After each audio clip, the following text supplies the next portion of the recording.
ஜோதிடத்துல நிறைய பேர் சனீஸ்வர பகவான் அப்படின்னு சொல்றோம்.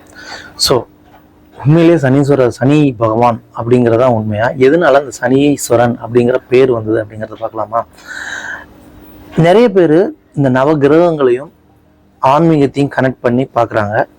நான் அதுக்குள்ளே போக விரும்பல, ஏன்னா அதை பற்றி பேசினோம்னா நிறைய பேச வேண்டியது இருக்கும். பட் இங்கேயே சனீஸ்வரன் பேர் வந்தது காரணம், அது ஒரு கடவுளாக நம்ம வச்சு பார்க்கறதுக்கு, எல்லா கிரகங்களையும் நம்ம கடவுளாக வச்சு பார்க்கறதுக்கு மெயின் ரீசன் என்னன்னு பார்த்தீங்கன்னா விஷயங்களை கொடுக்குது. சூரியன் அறிவுக்காரகன் சொல்கிறோம், புதனை புத்திக்காரகன் சொல்கிறோம், சந்திரனை மனோகாரகன் சொல்கிறோம்.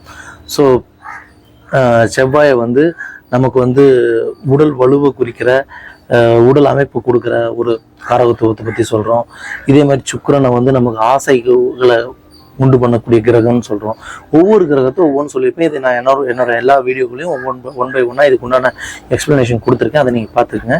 பட் சனீஸ்வரங்க பேர் எதனால அப்படின்னா, நான் ஆல்ரெடி சொல்லியிருக்கேன், சமஸ்கிருதத்தில் இருக்க 95% வார்த்தைகள் தான் அஸ்ட்ராலஜியில் ஃபுல்லாக இருக்குது அப்படின்னு சொல்லி.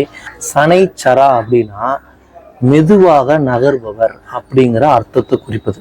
ஸோ அந்த சனைச்சரா அப்படிங்கிற பேரு தான் காலப்போக்கில் சனைச்சரா சனீஸ்வரான்னு சனைச்சரா SANAICHARA அப்படிங்கிற சான்ஸ்கிரிட் வேர்டு தான் காலப்போக்கில் சனீஸ்வரான்னு மாறிடுச்சு, சனி ஈஸ்வரன் மாற்றிக்கிட்டாங்க.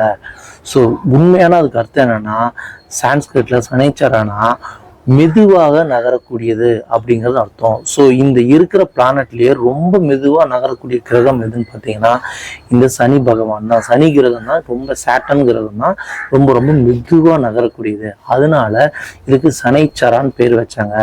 பட் தமிழில் காலப்போக்கில் மாற்றும் போது அது சனைச்சராங்கிற பேர் மாறி சனீஸ்வரன் மாறிடுச்சு. இதை நீங்கள் ரொம்ப காம்ப்ளிகேட் பண்ணிக்கிட்டு சனீஸ்வர பகவான் கடவுள்னு சொல்கிறாங்க. எல்லா கிரகங்களையும் நவகிரகங்களா வச்சு வழிபடுறதுக்கு காரணம் என்னன்னா, ஏன்னா நம்மளோட ஒவ்வொரு விஷயங்களையும் அதுதான் உண்டு பண்ணுதுன்னு பிலீவ் பண்றாங்க. ஜோதிடத்துல அதை நம்ம காரகத்துவமா எடுத்துக்கிட்டு நம்ம பலன்கள் சொல்றோம். ஸோ இப்போ புரிஞ்சிருக்குன்னு நினைக்கிறேன் சனீஸ்வரன்கிற பெயர் காரணம் எதுக்கு வந்தது.